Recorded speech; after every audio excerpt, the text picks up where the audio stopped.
always sensed that my sister would attempt to undermine my aspirations. I just didn't foresee her being so blatant about it. Perhaps it's a sign? Bridget's smug grin chilled me as I rummaged through my bedroom for the third time. My passport had to be somewhere in here. I'd placed it in my travel folder just yesterday and had triple-checked it before going to bed. Now, with less than 48 hours until my flight to Rome, it was nowhere to be found. I'm Olive, and I've spent 19 years as the family's disappointment. Not because I've made mistakes, but rather the opposite. I work too hard, dream too big, and most troubling, I refuse to accept that my younger sister is the center of our family universe. "Mom," I called out, striving to keep my voice steady. "Have you seen my passport?" "Sweetheart, you probably just misplaced it." Mom's voice floated up from downstairs, laced with that familiar condescension. "You know how frazzled you get when stressed."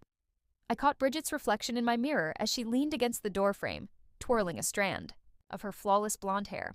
"You know, Olive, maybe this is God's way of telling you to stay home. You're not exactly cut out for international travel." The scholarship letter on my desk suggested otherwise. A full ride to a prestigious global policy program, selected from thousands of candidates. I had kept it a secret until the last moment, fully aware of the consequences of revealing it. "I got into the program without any favors," I asserted, my hands trembling as I searched my drawer again. "Why can't you just be happy for me?" "Oh, I'm always thrilled for you, Bridget Cudd, entering my room uninvited. I just worry. Remember your science fair project? How it mysteriously caught fire the night before? Or your prom dress that somehow got bleached? You're just so unlucky." My jaw tightened. Those weren't accidents, and we both knew it. Just like my missing passport wasn't a coincidence. "Olive," Dad's voice boomed from downstairs. "Family meeting. Now." I trailed behind Bridget to our immaculate living room where Mom and Dad sat like judges ready to issue a verdict. Mom's cross necklace glimmered in the light as she patted the spot beside her.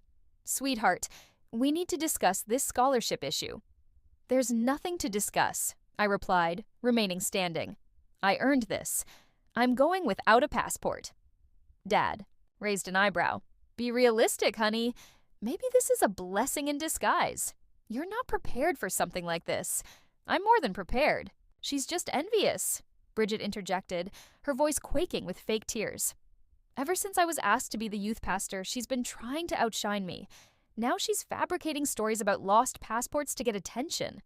"I'm not fabricating anything." But even as I insisted, I watched Mom pull Bridget into a hug, casting me that look, the one that implied I was being difficult again, stirring up trouble, harming my sister. "Olive," Mom said softly, "sometimes God closes doors for a reason. Remember what Pastor Mike said about contentment?" I felt something snap inside me. Not violently, but more like a quiet click, a lock turning. "You're right," I said, surprising everyone. "Maybe I should pray about it." "That's my girl." Dad smiled, relieved that I was finally being reasonable. "I think I need some time alone," I added, heading for the stairs to gather my thoughts. "Of course, sweetie," Mom called after me. "I'll bring you some tea later." Back in my room, I shut the door and pulled out my phone. My hands were steady as I texted Jamal. "Plan Alpha is a go." His reply came instantly. "Backup passport ready. You sure about this?" I glanced out my window, spotting Bridget in her room across the yard, already on FaceTime with her friends, likely sharing news of my latest setback. She caught my eye and blew me a kiss. I reflected on the years of sabotage, the relentless gaslighting, the attempts to clip my wings while praising Bridget for every minor success. They thought they had me pegged as the quiet, compliant eldest daughter who would ultimately accept her role in their shadow. They had no clue what was coming. "Absolutely sure," I texted back. "See you at 5 a.m. I heard Mom's footsteps on the stairs, probably bringing that tea she promised. Time to play my part one last time. After tomorrow, they'd learn that some doors aren't meant to be closed and that underestimating me was their greatest blunder. I wiped my face, preparing to look suitably devastated when Mom knocked. Let them think they've triumphed. In less than 48 hours, they'd realize how wrong they were about everything, especially about me. Mom's tea sat untouched on my nightstand, growing cold while I pretended to weep into my pillow. Through the wall, I could hear Bridget's exaggerated phone conversation. I just feel so bad for her, she lamented. She's always been, fragile. I glanced at my phone. 9:47 p.m. Time to initiate the next phase. I walked downstairs, dragging my feet just enough to sound disheartened. Mom, Dad, can we talk? They were in their usual spots. Dad in his recliner, Mom on the couch with her devotional book. They exchanged that look they always shared when dealing with my episodes. Of course, sweetheart. Mom motioned to the couch. We've been concerned about you. I sat down, clutching my phone like a lifeline. I need to know if you've seen my passport. The one I lost a few months ago. Dad's head jerked up. Months ago? What do you mean, months ago? Oh, I said, letting my voice tremble. I guess I never mentioned it. I lost it back in March, right after I got the scholarship news. I was so embarrassed. Mom's face stiffened. March. But you just received the scholarship letter last week. Actually, I pulled up my email. I received it in February. I just didn't know how to tell you. You've been deceiving us. Dad stood up, his face reddening. For months. Like how you're lying about taking my passport. I shot back. Bridget appeared. In the doorway, right on cue. How dare you accuse us? Mom, Dad, she's just trying to blame everyone else for her mistakes. Again, I'm not foolish, I said, standing up. You've been undermining me for years. The science fair project. I saw you in the garage with matches the night before. My prom dress. You were doing laundry right before it got bleached. You're being absurd. Bridget's eyes filled with tears. Mom, make her stop. Olive. Mom's voice turned sharp. Apologize to your sister right now. No. The word came out calm and certain. I'm done apologizing for existing. That's enough. Dad slammed his hand on the coffee table. Go to your room until you can show some respect. I turned to leave, then paused. You know what's amusing? When I lost my passport in March, I went to get a replacement immediately. The office said it would take 6 to 8 weeks to process. The silence in the room was deafening. That was 5 months ago, I continued. Plenty of time for a new one to arrive, doesn't it? Mom's face went ghostly. Bridget stopped her faux crying. You're bluffing, she whispered. I pulled out my phone again, this time opening my photos. Here's me at the passport office. Date stamped, March 15th, and here's the receipt. And look, here's the tracking number showing it was delivered in May.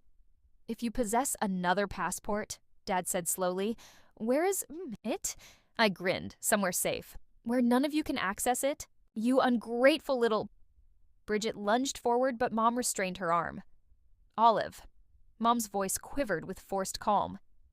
If you're contemplating something foolish, like what? Following my dreams? Achieving something independently? Or did you mean foolish, like stealing your sister's passport and lying about it? I never, Bridget began. Save it, I interrupted. I don't need the passport you took. I don't need your approval, and I certainly don't need your prayers. I turned for the stairs, but Mom called after me. We only want what's best for you. I glanced back one last time. No, you want what's easiest for you. There's a difference. Back in my room, I locked the door and grabbed my laptop. A message from Jamal pinged. Everything set for tomorrow. You good? I thought about the years of gaslighting, being told I was overreacting, imagining things, being difficult. I thought about Bridget's innocent act, Mom's religious manipulation, Dad's dismissive sighs. Better than good, I replied. They finally showed their true selves. Hidden backpack one My last phone time. buzzed with texts Backup from Bridget. passport, scholarship documents, tremendous flight mistake. ticket. In less Mom than 8 hours, and I'd be Dad headed are to the airport with genuinely Jamal. upset. Let them think Why they do you have to triumphed ruin everything? tonight. Let them Please believe their don't do this perfect to our family family. facade was intact. I blocked her Tomorrow number. would alter Through the everything. wall, I could hear her having I set my another alarm breakdown. and lay down. Mom and Dad Not even rushing to attempting to console sleep. her. The time for golden being the child's quiet, crown understanding was slipping, sister was and over. she was aware of it. Tomorrow, I they'd learn checked what my- happens when you push someone too far. And I could hardly wait. The house was silent at 4:45 a.m. when I slipped out of bed, already fully dressed. I hadn't slept much, but adrenaline kept me alert as I retrieved my hidden backpack from the crawl space behind my closet. My phone vibrated. Jamal, outside in 5. You ready? I took one last glance around my room. 18 years of memories, most of them painful. The cross mom hung over my bed for protection. The family photos where Bridget always stood front and center. The desk where I'd studied late into the night, dreaming of escape. On my pillow, I left a note. Some doors are meant to remain closed. Don't try to find me. The third stair from the bottom always creaked. So, I stepped over it. In the kitchen, I could smell coffee. Dad must have set the automatic timer for his morning devotional. The pot burbled quietly like it was keeping my secret. A floorboard creaked upstairs. I froze. Another creak followed by footsteps. Someone was awake. I ducked behind the kitchen island just as Bridget appeared at the top of the stairs. She was heading to the bathroom, her eyes half closed with sleep. I held my breath until I heard the bathroom door click shut. My phone buzzed again. Here. I crept to the front door, turning the handle millimeter by millimeter. The hinges had other ideas. They groaned as if announcing my exit to the entire house. The bathroom door opened. Olive. Bridget's voice was sharp. With suspicion, I didn't reply. Instead, I yanked the door open and dashed out. "Mom! Dad!" Bridget screamed. "She's leaving!" Jamal's car idled at the curb, headlights off. I sprinted across the lawn as lights flicked on upstairs. "Olive Grace James, don't you dare!" Dad's voice boomed from their bedroom window. I threw myself into Jamal's car. "Go! Go! Go!" He sped off just as my parents burst through the front door in their pajamas. In the rearview mirror, I saw Dad run halfway down the driveway before stopping, realizing he was barefoot. "Holy," Jamal chuckled, taking the corner too fast. That was intense. "Keep driving," I said, my heart racing. They might pursue us. Already planned for that. He took 3 random turns, then pulled into a 24-hour grocery store parking lot. We'll switch to my sister's car. They don't know that. 1. As we transferred my bags, my phone exploded with notifications. "Mom, come home right now, young lady." "Dad, you're making a grave mistake." "Bridget, I can't believe you'd hurt our family like this." "Mom, we're calling the police." "Dad, your mother is crying." "Bridget, everyone will know what you did to us." I turned off my phone. "You okay?" Jamal asked as we merged onto the highway in his sister's Honda. "Better than okay," I replied, watching the sunrise paint the sky pink. "I'm free." We arrived at the airport by 6 a.m. Jamal insisted on accompanying me to security. "You sure about this?" he inquired. "Once you pass through those gates, I've never been more certain of anything." I hugged him tightly. "Thank you for everything. Just promise you'll actually enjoy Rome instead of plotting revenge the entire time." "Why not both?" I grinned. Going through security felt surreal. Each step carried me further from their control, their manipulation, their suffocating version of love. My backup passport worked seamlessly. The TSA agent didn't even blink. At my gate, I finally turned my phone back on.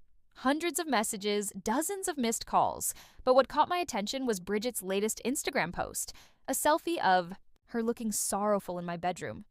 Caption reading, "Sister's night in. Some people don't understand that family comes first." The comments were already rolling in. "You're such a good sister. She doesn't deserve you. Praying for your family." I smiled and opened my own Instagram, unused for months.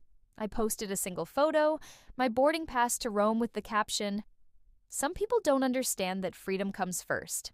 Then I switched off my phone, tucked it away, and watched through the terminal window as my future arrived in the form of a Boeing 747. Now boarding flight 1852 to Rome, the announcer called. I stood up, grabbed my carry-on, and walked toward the gate without looking back. Behind me lay 18 years of being told I was too much, too ambitious, too different. Ahead lay everything I'd fought for. Let Bridget play the victim. Let my parents call the police. Let them all think they knew my story. I was about to write my own. Rome hit me like a symphony. Beautiful, overwhelming, and nothing like the sheltered life I'd left behind. Standing outside Leonardo da Vinci International Airport, I finally turned my phone back on. The messages had shifted from threats to bargaining. "Mom, please just let us know you're safe." "Dad, we can work this out as a family." "Bridget, you're being so selfish." Mom hasn't stopped crying. A new message popped up from an unknown number. "Hi, Olive. I'm Ava from the scholarship program. I'm your assigned mentor. Look for the red scarf at arrivals." I spotted her immediately. tall, confident, wearing a bright smile along with that red scarf. "You must be our American rebel," she said, pulling me into an unexpected hug. "The program coordinators informed me about your family situation. Don't worry, we've got your back." The scholarship residence was a converted monastery in Trastevere, all ancient stone and ivy-covered walls. My room overlooked a courtyard, where students from around the world sat discussing politics and philosophy. "Global policy orientation starts in an hour," Eva said, assisting me with my bags. "Fair warning, they're throwing you right into the deep end. The UN ambassador to Italy is giving the opening address." I must have looked terrified because she laughed. "Relax. From what I've seen of your application, you're more than ready." The orientation room was packed with scholars and diplomats.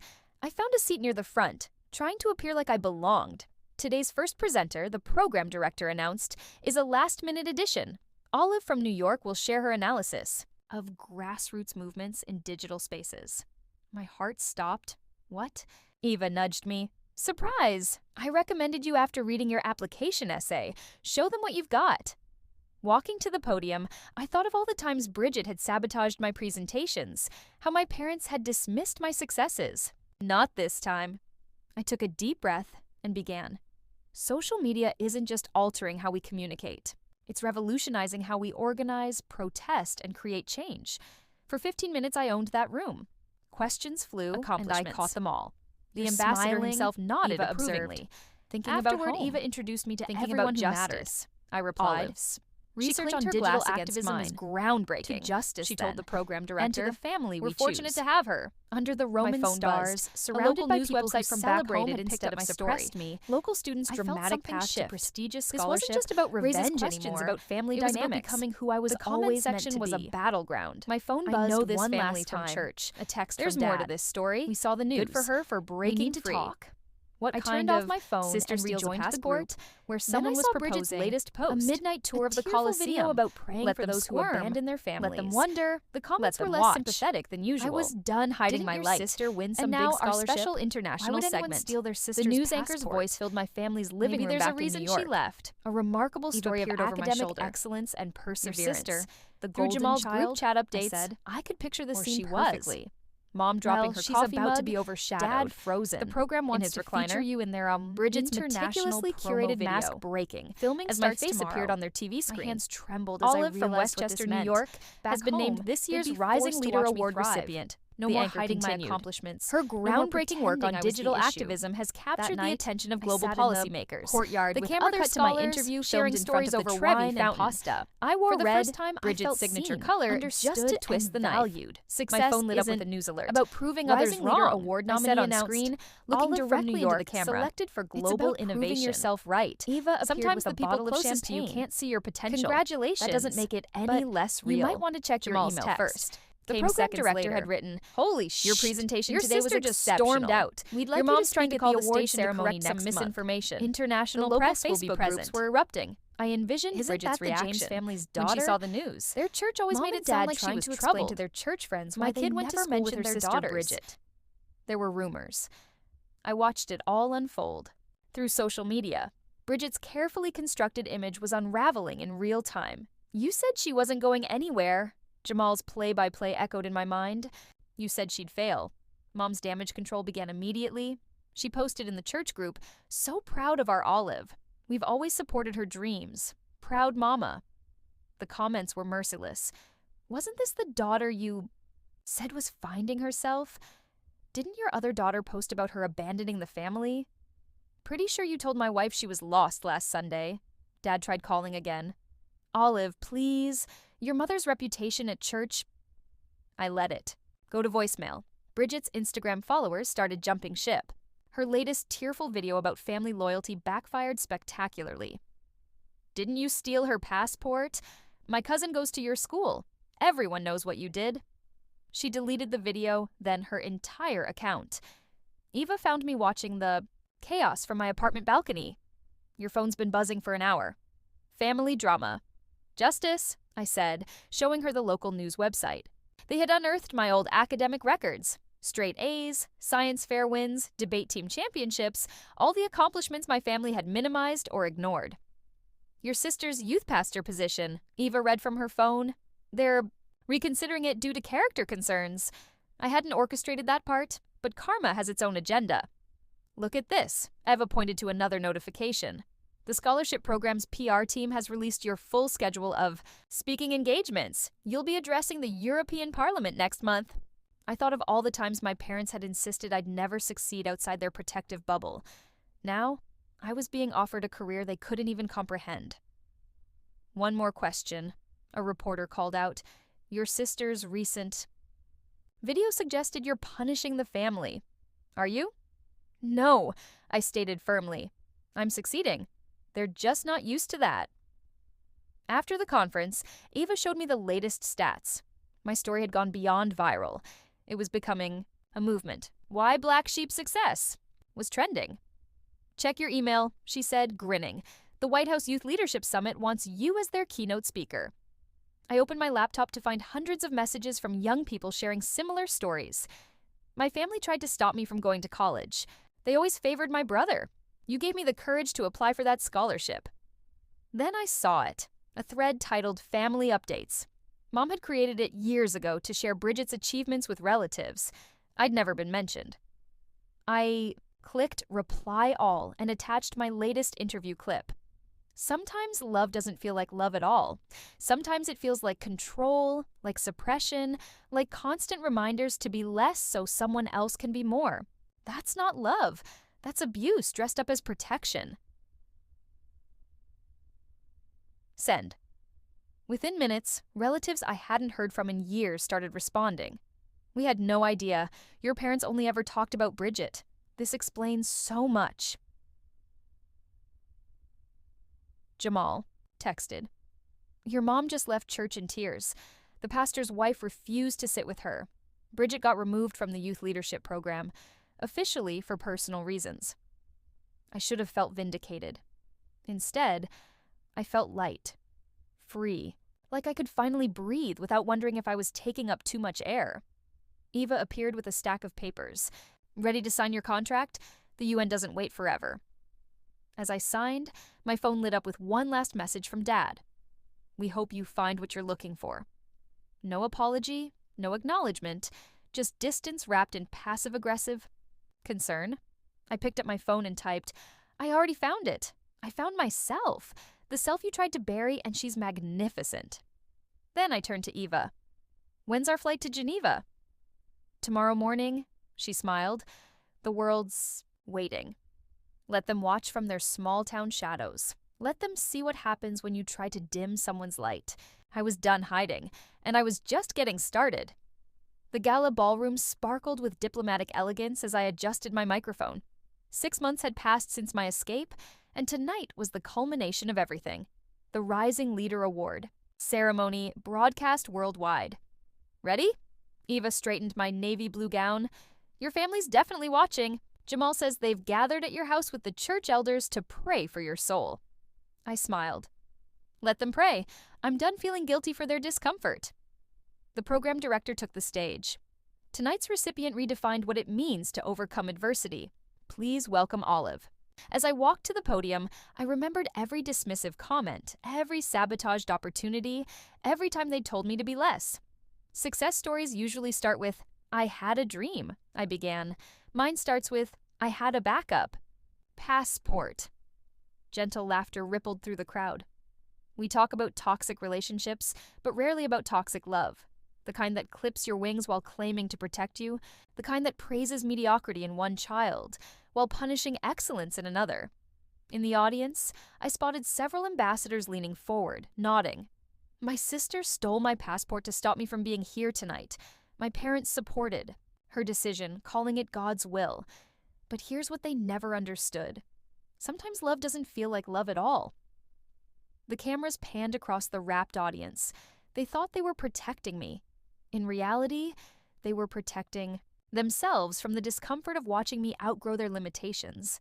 My phone buzzed silently in my clutch. Jamal's update. Your mom just left the room crying.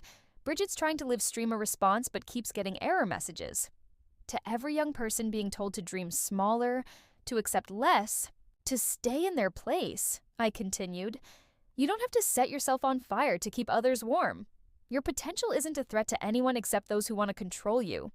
Eva gave me a thumbs up from the side stage. Tonight, I accept this award not just for myself, but for every black sheep who refused to graze where they were told, for every scapegoat who decided to soar instead of suffer. The applause began to build. And to my family, watching from home, I paused, letting the weight of the moment settle. Thank you. Your attempts to contain me only proved how much space I was meant to take up. Your fear of my light only showed how brightly it could shine. Standing ovation, camera flashes, tears in the audience. Later at the reception, my phone exploded with notifications. Bridget had finally managed to post her response video. My sister's speech was a cruel attack on our loving family, she sobbed. We only wanted what was best. The comments cut her off. Give it up, sis. Return the passport yet? Your act isn't working anymore. She deleted it within minutes. Eva appeared with a group of UN officials. They want to expand your speaking tour, Asia, Africa, South America. Your story is resonating globally. My phone lit up with a text from Mom. We hope you find what you're looking for. The same message as before. Still no apology. Still no acknowledgement. I handed my phone to Eva. Block their numbers. All of them. You sure? They're not watching to understand. They're watching to find weaknesses, to prove they were right about me all along. I'm done performing for their approval. A reporter approached with one last question. What makes you most proud of your journey? I thought about the scared girl who'd hidden a backup passport, the sister who'd endured years of sabotage, the daughter who'd been told her dreams were too big. That I got here on my own, I said, even when no one believed I should. After the cameras left, Eva found me on the balcony. Your story's been picked up by major networks. They're calling you the voice of a generation. And my family? Your aunt called the program office. Apparently your parents are taking a break from church leadership to focus on family healing. I laughed. Translation, they can't handle the public scrutiny. And Bridget lost. Her youth pastor position, her social media influence, and her perfect daughter crown. Turns out karma doesn't take prayer requests. Eva handed me a glass of champagne. To the black sheep. To freedom, I corrected her, and to never looking back. Below us, Rome glittered like a sea of possibilities. Somewhere, in New York, my family was likely crafting their next narrative about their lost daughter. But I wasn't lost. For the first time in my life, I was exactly where I was meant to be. And I would never go back to being small. The interview questions glowed on my laptop screen as I settled into my hotel suite in Geneva. A global youth magazine wanted my take on family dynamics and personal growth. The usual softball questions. Until the last one caught my eye. Was revenge worth the cost of losing your family? Eva lounged on the couch nearby, scrolling through our schedule. You don't have to answer that one. Actually, I do. I began typing. Revenge implies I acted out of spite. I simply stopped accepting their version of love as the only version possible. The real question isn't whether revenge was worth it. It's whether freedom is worth the price of admission. My phone buzzed. Jamal had sent a local news clip. My parents' church was splitting over differing interpretations of family values. The pastor who'd once praised their parenting had publicly questioned their methods. Your mom tried joining a new church, Jamal texted. They Googled her first. I should have felt triumphant. Instead, I felt nothing. No satisfaction, no regret, just peaceful detachment. Miss Olive, a knock at my door interrupted my thoughts. The UN Secretary General moved up your meeting. Cars are waiting downstairs. Eva grabbed her tablet. Ready to change some policies? Almost. I turned back to the interview. Success isn't sweet revenge. It's proof that their limitations were never mine. Their small dreams were never my ceiling. Their fear was never my future. The hotel lobby bustled with diplomatic activity. As we waited for the elevator, I noticed a mother and daughter arguing nearby. But I don't want to be a lawyer, the girl protested. I want to study art. We're not having this discussion, the mother hissed. Family tradition. Excuse me, I found myself saying. Both turned, recognizing me instantly. You're that speaker, the mother said. The one whose family tried to clip her wings. Yes. I turned to the daughter. Let me guess. They say they're protecting you. The girl nodded, wide-eyed. Protection that feels like a cage isn't protection at all. I handed her my card. Email me. I know some great art schools in Rome. The mother opened her mouth to object, then stopped. something shifting in her expression. In the car, Eva raised an eyebrow. That was new. Maybe that's the real revenge, I said, helping others avoid what I went through. My phone lit up with a notification. Bridget had posted for the first time in months. To my sister, I'm sorry. Not for the cameras, not for likes, just sorry. I was wrong, comments poured in. Character growth. Finally, some honesty takes courage to admit fault. I clicked her profile. Her bio had changed. Learning to celebrate others' light instead of trying to dim it. Are you going to respond? Eva asked. No. I put my phone away. Her growth isn't my responsibility anymore.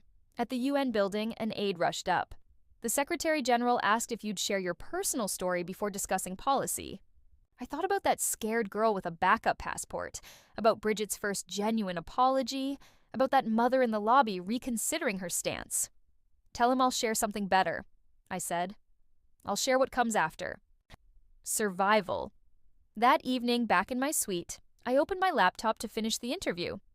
People ask if revenge was worth losing my family, but that assumes family is only blood and binding ties. Sometimes family is the friend who helps you escape, the mentor who sees your potential, the strangers who become your strongest supporters.